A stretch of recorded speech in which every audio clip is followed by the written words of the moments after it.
কখনো আপনাদের সাথে সিনেম্যাটিক স্ক্যাম হয়েছে? মানে আপনি একটি সিনেমা দেখতে যাচ্ছেন এবং গিয়ে দেখছেন যে এটা একটা সিনেমা নয়, এটা একটা স্ক্যাম। হয়নি তো? আমার সাথে হয়েছে, এবং এই স্ক্যামের নাম হচ্ছে Brahmarjun Bangla cinema, directed by Souvik De. Hey guys, welcome to দৃশ্যান মোর। আমি দৃষ্টান্ত, আর এই ভিডিওতে আমি কথা বলবো ব্রহ্মার্জুন বাংলা সিনেমাটাকে নিয়ে তার রিভিউ দেবো, এবং আমি বলবো যে এই সিনেমাটা স্ক্যাম কেন। তাহলে চলুন শুরু করি। তো গল্প নিয়ে বেশি কিছু বলবো না, খালি এইটুকু বলবো যে ব্রহ্মা এবং অর্জুন দুই বন্ধু।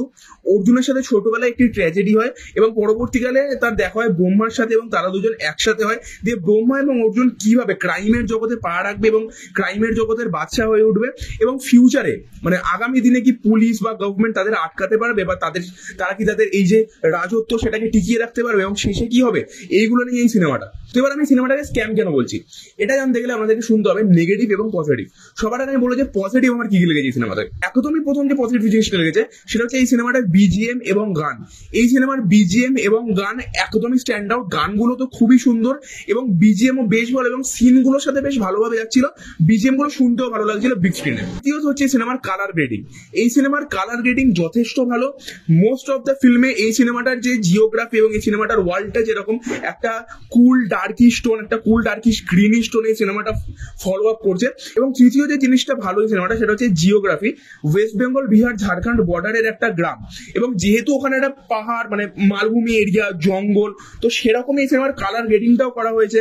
এবং যেহেতু এই সিনেমাটা একটু ডার্কার টোনের সিনেমা, তো ওই ডার্কার টোনটা, কুল টোনটা কিন্তু মেনটেন হচ্ছে, এবং যেহেতু দেখতে ভালো লাগছে। সচরাচর বাংলা সিনেমায় এরকম ডার্কার টোন বলতে ডার্কার গ্রিনিশ টোন খুবই কম ইউজ হতে আমরা দেখি। লাইটের কাজে আমরা বেশি দেখি, কারণ লাইটের কাজের থেকে কালার গ্রেডিং এর কাজটা বেটার এবং খুবই ধরে ধরে করা। হ্যাঁ, আমি এটা বলবো যে কোথাও কোথাও জায়গায় একদম প্রবলেম নেই, ম্যাক্সিমাম সিনেমাটাই কালার টোনটা বেশ ভালো। বাট আবার কোথাও কোথাও গিয়ে হঠাৎ করে এখানে কালার টোন ওভার স্যাচুরেটেড হয়ে গেছে, কোথাও কোথাও গিয়ে কালার টোনটা একদম ফিনিশড একটা বাংলা সিরিয়ালের যে কালার টোনটা সেরকম একটা টোন এসে গেছে। তো প্রবলেম আছে, বাট মেজরিটি অফ দ্য ফিল্মে কালার টোনটা বেশ ভালোভাবেই ওয়ার্ক করছিল। এবার আমি আসবো এর নেগেটিভ দিক, মানে স্ক্যামের দিকে। মেন স্ক্যামটা নিয়ে আমি লাস্টে আসবো, বাট তার আগে বলি যে বাকি নেগেটিভ পয়েন্টগুলো কি কি। প্রথম নেগেটিভ পয়েন্ট, খুবই খারাপ রাইটিং। এই সিনেমাটার যে টপিকটা ছিল, যে গল্পটা যেরকম ছিল, বেশ ভালো একটা গল্প ছিল, এবং বাংলা একটা খুব ভালো এন্টারটেইনিং কমার্শিয়াল ফিল্ম এই গল্পটা কিন্তু বানাতে পারতো, ঠিক করে যদি হ্যান্ডেল করা হতো, ঠিক করে এক্সিকিউট করা হতো, একটা ভালো বাংলা কমার্শিয়াল ফিল্ম রুটের একটা সিনেমা আমরা দেখতে পারতাম। এই সিনেমাটার টিম বা ডিরেক্টর বা যিনি লিখেছেন, রাইটার, তারা এমনই কাজ করেছেন, এমনই এক্সিকিউট করেছেন যে এটা একদমই হয় না, বরঞ্চ এটা খুব খারাপ সিনেমা হয়ে যায়। স্ক্রিন প্লের দিক থেকে সিনেমাটা একদমই ভালো না। কখন কোন সিন আসছে, কোন সিনের সাথে কোন সিনের কি কানেকশন সেটা আমরা বুঝতে পারবেন না, মানে খুবই অ্যাব্রাপ্ট আছে। দ্বিতীয়ত হচ্ছে দুটো তো বন্ধুর গল্প, এবার দুটো বন্ধুর গল্প দেখাতে গেলে আপনাদেরকে আগে ওই ইমোশনটা, ওই যে কানেকশনটা তৈরি করতে হবে। প্রথমে সিনেমাটা মায়ের সিন আছে। হ্যাঁ, এখন কেজিএফ এর পরে ম্যাক্সিমাম কমার্শিয়াল ফিল্মে মায়ের অ্যাঙ্গেল ঢোকানো হচ্ছে, বাট সব সিনেমা তো আর কেজিএফ এর মতো বা সালারের মতো মায়ের অ্যাঙ্গেল তুলতে পারছে না। এখানেও সেটা হয়, মানে এতই হঠাৎ করে হয়েছে এবং এত তাড়াতাড়ি ব্যাপারটা চলে যায়, এবং এত ক্লিশেড ডায়লগ যে আপনারা সেই জিনিসগুলো ফিলই করতে পারবেন না। মায়ের যে অ্যাঙ্গেলটা সেটা একদমই ওয়ার্ক করে না। ইভেন এই যে দুটো বন্ধু, তারা যে এবার মা চলে যাবার পরে ক্রাইমের জগতে পা রাখছে, তারা আস্তে আস্তে উপরে উঠছে, সেটাকেও একদমই ভালোভাবে এক্সিকিউট করা হয়নি। দুটো বন্ধুর মধ্যে যে ফ্রেন্ডশিপ, যে ইমোশনাল বন্ডিং, সেটা একদমই ফুটিয়ে তোলা হয়নি।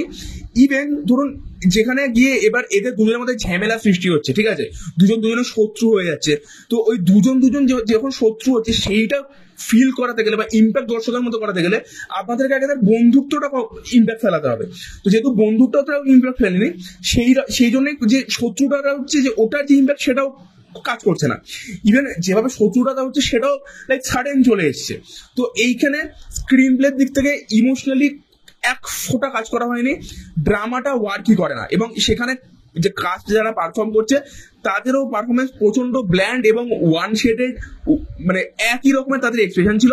ডায়লগ ডেলিভারিও ভালো না। আর সাথে হচ্ছে এই সিনেমাতে এখানে যে টপিকগুলো দেখানো আছে, যে উইড এবং ড্রাগস এর সাপ্লাই হচ্ছে, এখানে একটা আন্ডারওয়ার্ল্ড চলছে ওই ঝাড়খণ্ড, বিহার, ওয়েস্ট বেঙ্গল বর্ডারের মধ্যে যে গ্যাংওয়ার গুলো চলছে। তো দেখতে দেখতে আপনারা বুঝতে পারবেন যে এই সিনেমার ডিরেক্টর বেশ কয়েকটা এরকম সিনেমা দেখেছেন বা ওয়েব সিরিজ দেখেছেন, দেখে এই সিনেমার গল্প লিখেছেন, রেদার দেন ওখানে গিয়ে একটা প্রপার যে রিসার্চ ওয়ার্ক, মানে এখানে ডিরেক্টরের যে এই বিষয়গুলোতে কোনো নলেজ নেই, কোনো রিসার্চ ওয়ার্ক নেই, সেটা আপনারা মানে প্রত্যেকটা সিনে প্রত্যেকটা ফ্রেমে বুঝতে পারবেন। আর এর সব থেকে বড় প্রবলেমটা এটার জন্য হয়েছে, সেটা হচ্ছে অ্যাটেনশন টু ডিটেল। ওটা একটা সম্পূর্ণ আলাদা জগৎ, একটা আলাদা জিওগ্রাফি। ওখানকার মানুষের নিজস্ব একটা চালচলন আছে, তাদের সাধারণ মানুষ হোক বা আন্ডারওয়ার্ল্ডের লোকজন হোক, তাদের একটা নিজস্ব চালচলন আছে। তারা কলকাতার মতো নয়, সেখানের মানুষদের একটা নিজস্ব একটা অ্যাকসেন্ট আছে, ঠিক আছে?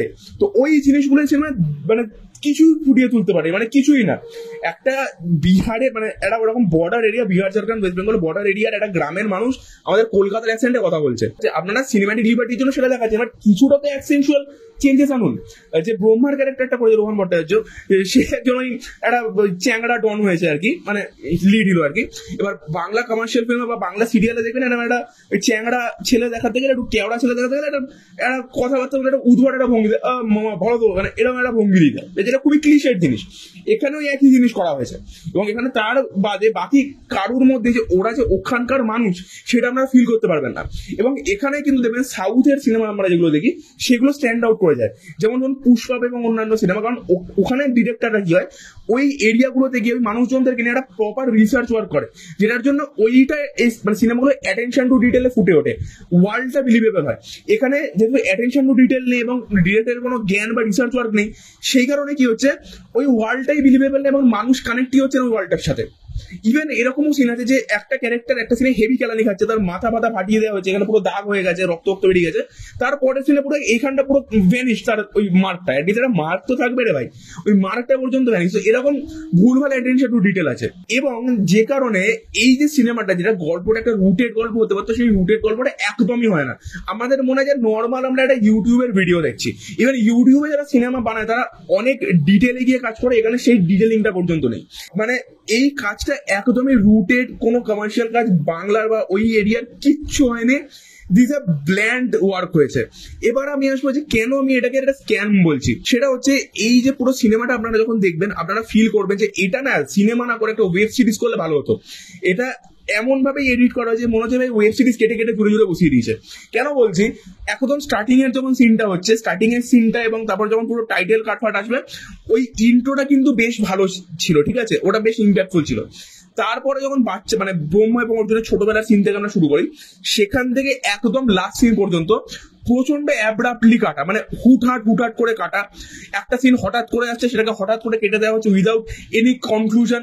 দুটো সিনের মধ্যে কোনো কানেকশন নেই, দুটো সিনের মধ্যে একটা সিন কেটে আরেকটা সিনে জাম্প করছে, সেটার মধ্যে কোনো ব্যালেন্স নেই, এবং ভেরি অ্যাব্রাপ্ট হওয়ার ফলে কি হয়েছে, আপনারা কোনো সিন কোনটার সাথে ভাই কি কানেক্টেড সেটা বুঝতেই পারবেন না। This is not a confusing film. But যেহেতু এডিটিং একটা বিরাট বড় সমস্যা আছে, সেই কারণেই আপনারা দেখবেন যে ভাই হচ্ছে না। এবার আসি এর যে এডিট, এই যে এডিট হয়েছে সিনেমাটার, এটা একটা সিনেমার মানে থিয়েট্রিক্যাল সিনেমার ফাইনাল কাট হতেই পারে না। এবং এটা যদি একটা সিনেমার ফাইনাল কাট হয়, তাহলে আমি বলতে বাধ্য হচ্ছি এই সিনেমার ডিরেক্টর এবং এই সিনেমার এডিটার দুজনে গাঁজা খেয়ে এই সিনেমার এডিটিং করছিল, এবং সেই এডিটেড কাটটা বা ফাইনাল কাট যেটা বানিয়েছেন সেটা তারা সেন্সরে পাঠিয়েছে। কেন একটা থিয়েট্রিক্যাল কাট সিনেমাতে বা এডিটে এত গ্লিচ কি করে থাকে? ইভেন শুধু গ্লিচও না, মানে একটা বাচ্চা ছেলে দেখেও বলে দেবে যে এটা ভাই হতেই পারে না ফাইনাল কাট। কেন? প্রথমে ধরুন সিন চলছে, ঠিক আছে, প্রথমে পুরো মেন ইন্ট্রোটা হলো, তাদের সিনেমা টাইটেল কার্ড দেখিয়ে দিল, ডিরেক্টরের নাম দেখিয়ে দিল, খেলা শেষ তো। ঠিক সেখান থেকে প্রায় 1 ঘন্টা পরে আমি যাচ্ছি, ওখানে একটা সিন আছে যেখানে একটি মুসলিম মেয়েকে নিয়ে সিনেমার হিরো ব্রহ্মা একটা এতে যাবে, মন্দিরে যাবে।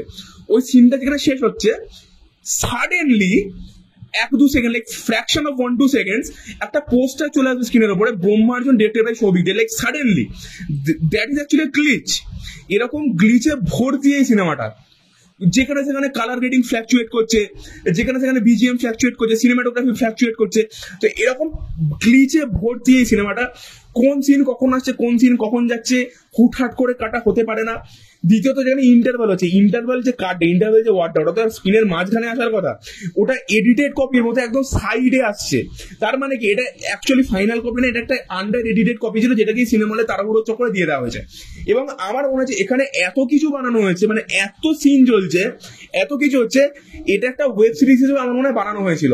তারপরে বোধহয় বাজেটের কোনো সমস্যা হয়েছে বা রিলিজ কোনো ওটিটি নিতে চাইছিল না, সেই জন্য হয়তো এটাকে সিনেমা হলে ফিচার হিসেবে দিয়ে দিয়েছে, এটা আমার মনে হয়। দেন ভাই কোনো ক্যারেক্টারের মধ্যে কোনো ক্যারেক্টারের জাস্টিফিকেশন নেই, মানে একটা যেখানে এখানে অর্জুনের যে ক্যারেক্টারটা তাকে দিয়ে এত সুন্দরভাবে শুরু করলো, করে হঠাৎ করে ব্রহ্মার মধ্যে সিনেমাটা পুরো শিফট করে গিয়ে অর্জুন প্রায় আধা ঘন্টা 45 মিনিট সিনেমাতেই নেই মাঝখানে, তাকে আমরা দেখতেই পাচ্ছি না। এই সিনেমায় একটি মেয়ে আছে যিনি আন্ডার কভার এজেন্ট, সেই মেয়েটা হঠাৎ করে গেল, তারপর আর নেই, আবার সেকেন্ড হাফের বোধহয় লাস্টের আধ ঘন্টা আগে মেয়েটা আবার ঢুকবে।